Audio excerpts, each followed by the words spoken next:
2024 Andhra Pradesh assembly ఎన్నికల ఫలితాలు దేశవ్యాప్తంగా పెను సంచలనం సృష్టించాయి. అయితే ఈ ఫలితాలపై ఇప్పటికీ రాజకీయ వర్గాల్లో భిన్న అభిప్రాయాలు వ్యక్తమవుతూనే ఉన్నాయి. ముఖ్యంగా ఎన్నికల విశ్లేషకులు మరియు మేధావులు ఈ ఎన్నికల సరళిపై చేస్తున్న వ్యాఖ్యలు ఇప్పుడు మరోసారి చర్చకు దారితీస్తున్నాయి. ముఖ్యంగా ఆర్థికవేత్త మరియు రాజకీయ విశ్లేషకులు పరకాల ప్రభాకర్ ఇటీవల చేసిన వ్యాఖ్యలు రాజకీయ వర్గాల్లో ప్రకంపనలు సృష్టిస్తున్నాయి. ఎన్నికల పోలింగ్ ప్రక్రియలో చోటు చేసుకున్న కొన్ని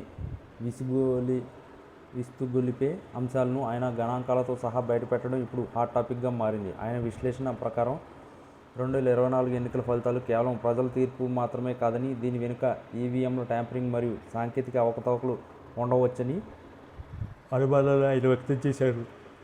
గతంలో ఎన్నడూ లేని విధంగా పోలింగ్ ముగిసిన తర్వాత అర్ధరాత్రి వేళల్లో భారీగా ఓట్లు పోలవడంపై ఆయన తీవ్ర అభ్యంతరం వ్యక్తం చేశారు. రాత్రి 11 గంటల తర్వాత సుమారు 17 లక్షల ఓట్లు ఎలా నమోదయ్యాయి అనే ప్రశ్నను ఆయన సంధించారు. ఒక్కో ఓటు వేయడానికి పట్టే కనీస సమయాన్ని పరిగణలోకి తీసుకుంటే ఆ సమయంలో అన్ని ఓట్లు పడడం అసాధ్యమని ఆయన లెక్కలతో సహా వివరించారు. దీనికి సంబంధించి కొన్ని వీడియోలు మరియు డేటా కూడా బయటపడడం ఈ వివాదాలకు బలాన్ని చేకూరుస్తుంది. జగన్మోహన్ రెడ్డి నేతృత్వంలోని వైసీపీ ప్రభుత్వం ఓడిపోవడం వెనుక వ్యవస్థీకృతమైన కుట్ర దాగి ఉందని ఆయన పరోక్షంగా సూచించారు.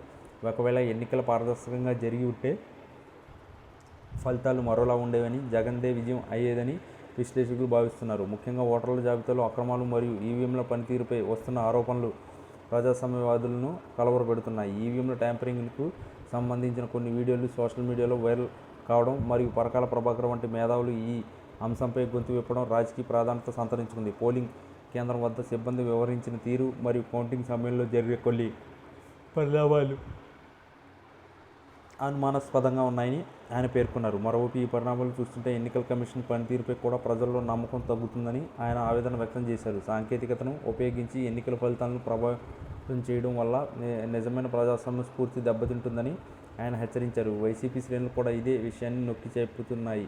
తమకు వచ్చిన ప్రజాదరణకు అణచివేయడానికి ఈవీఎంలను అస్త్రంగా వాడుకున్నారని వారు ఆరోపిస్తున్నారు. పరకాల ప్రభాకర్ చేసిన ఈ సంచలన వ్యాఖ్యలు మరియు బయటపడ్డ ఆ వీడియో భవిష్యత్తులో భారత ఎన్నికల వ్యవస్థలో పెను మార్పులకు దారితీసే అవకాశం ఉంది. ఈ పరిణామాలు చూస్తుంటే 2024 ఏపీ ఎన్నికల ఫలితాల అంశం అంత సులువుగా ముగిసిపోయేలా కనిపించడం లేదు. పారదర్శకత లేని ఎన్నికల వ్యవస్థకు ప్రమాదమని ఆయన చేసిన హెచ్చరిక ఇప్పుడు చర్చనీయాంశమైంది. నిజానికి ట్యాంపరింగ్ జరిగి ఉంటే అది ప్రజల తీర్పును అపహాస్యం చేయడమే అవుతుందని పలువురు అభిప్రాయపడుతున్నారు.